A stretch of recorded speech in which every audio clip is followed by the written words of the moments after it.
You ever look at Ed Sheeran and just see a guy who looks like he's about to ask you for a spare cigarette outside a pub? Well, hold on to your hats because that guy in the crumpled hoodie is sitting on a mountain of cash so high it would make most boy bands look like they were working for pocket change. The sheer scale of his bank account is enough to give anyone whiplash.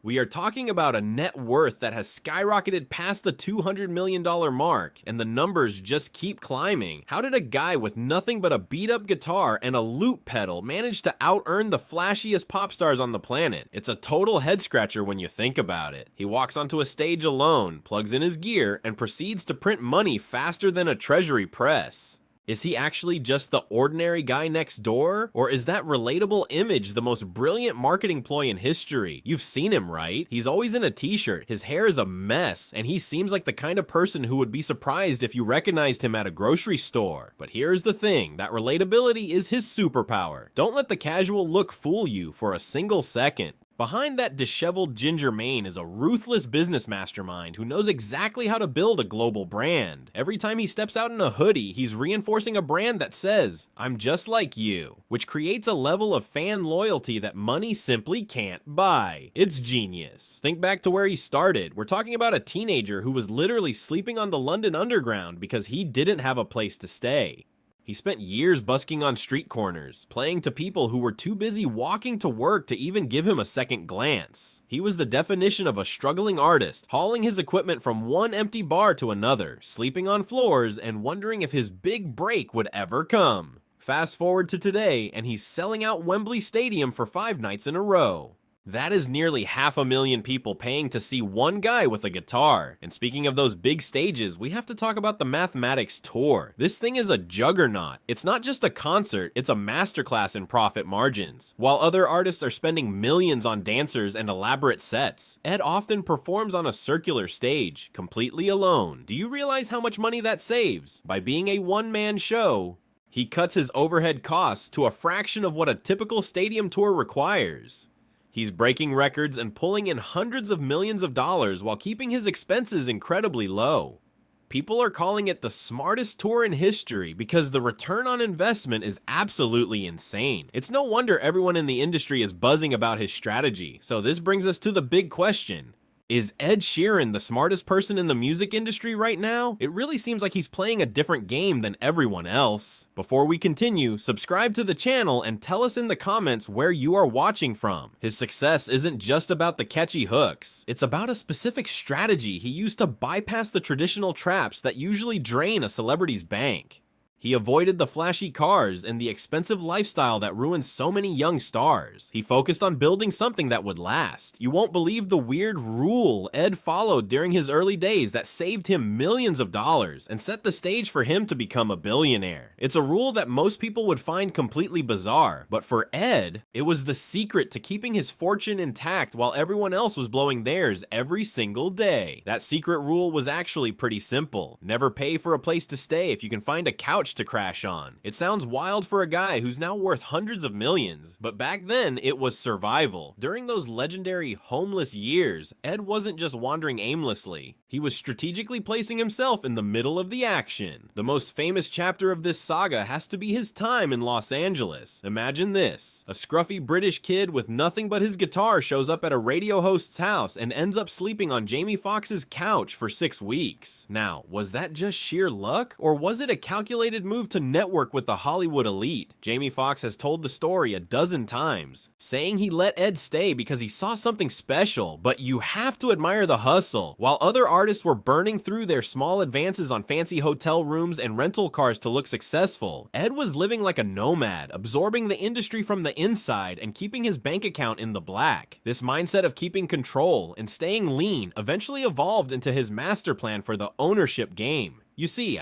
most pop stars are basically employees of their record labels. They get a flashy advance, sure, but then the label owns the music, the brand, and the majority of the profit. Not Ed. He navigated his early deals with the precision of a seasoned CEO. He understood early on that owning your masters and your publishing is where the real generational wealth lives. By the time he was a global superstar, He had structured his business so that he owns a massive portion of his work. He avoided the bad record deal trap that has ruined everyone from rock legends to modern pop icons. When you see Ed Sheeran topping the charts, he isn't just getting a small percentage of the sales. He's taking home the lion's share because he owns the very foundations of his music empire. It is a level of financial independence that most artists can only dream of. And speaking of music, have you heard the rumors about how fast he actually works?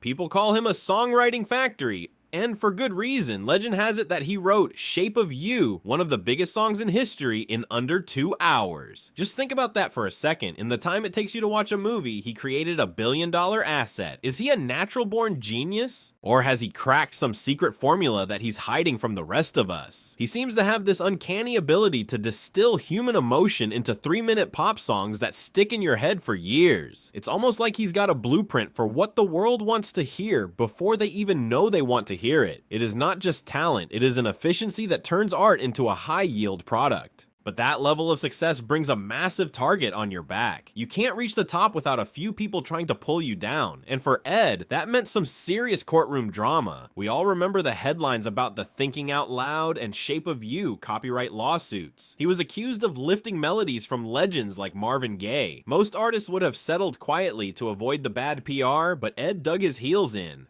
He went to court, guitar in hand, to defend his brand and his creative integrity. These wins weren't just about the money, they were crucial for his financial legacy. By winning those cases, he sent a clear message to the world. You can't just shake down the nice guy for a payday. He protected his catalog, which is the most valuable thing he owns. Once those royalty checks started rolling in, Ed decided to build his own kingdom, literally.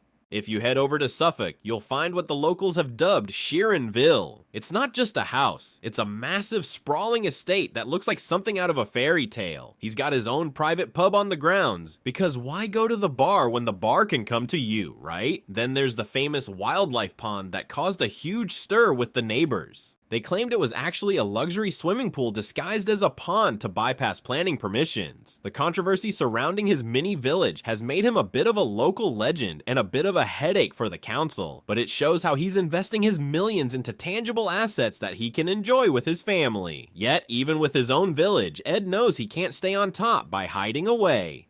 He is the undisputed king of the strategic collaboration. Whether it's teaming up with Justin Bieber for a radio hit, singing with Beyonce, or joining forces with his longtime friend Taylor Swift, Ed knows exactly how to stay relevant. These aren't just musical choices, they are cold, hard business moves. By featuring on tracks with artists from different genres, he reaches every single demographic imaginable without spending a dime on traditional advertising. He's a guest at everyone's party, and he's bringing his fans with him. But wait until you hear what the internet actually thinks about his nice guy persona. It's not all hearts and flowers, and some people are starting to see a very different side of the Sheeran story.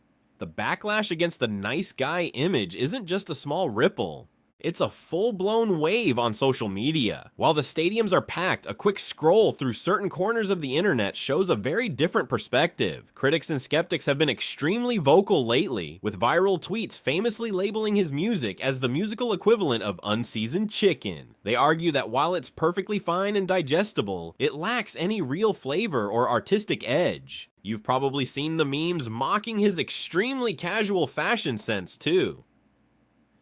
There's a running joke that while every other pop star shows up to award shows draped in high fashion couture, Ed looks like he just crawled out of a tent at a rainy music festival. To some, this isn't just relatability, it's a calculated marketing ploy to remain as inoffensive as possible to the widest audience. But is this boring vibe a flaw? Or is it his ultimate secret weapon? By staying so middle of the road, he avoids the polarizing drama that usually sinks big celebrities. He is the background music to our lives. The songs you hear at weddings, in grocery stores, and at graduations. You can't escape him, and for a savvy businessman like Ed, that kind of global ubiquity is exactly the point. Of course, whenever those unseasoned chicken comments start trending, the Cheerios are ready to strike. This fan base is one of the most organized and loyal groups in the music world. They don't just buy the albums, they defend his honor like a high-tech digital infantry. They see his simplicity not as a lack of talent, but as a form of profound authenticity in a world of fake influencers. To them, Ed is the hero who proved you don't need a six-pack, a scandal-filled dating life, or a flashy lifestyle to be a legend. This relationship between Ed and the Cheerios is a marketer's absolute dream. They act as an unpaid marketing army, keeping his numbers at the top of the charts regardless of what the cool critics have to say. It is a protective shield that makes his career almost entirely recession-proof and completely immune to the whims of the fashion police. However, there's a new rumor swirling around the campfire. Is the King of Pop actually planning a massive exit strategy? Recently, Ed has been more open in interviews about wanting to slow down. He's talked about wanting a normal life for his children and spending more time back home in his beloved Suffolk. But don't think for a second that he's just going to disappear and garden all day. Look at his recent launch of Tingly Ted's. He didn't just endorse a hot sauce.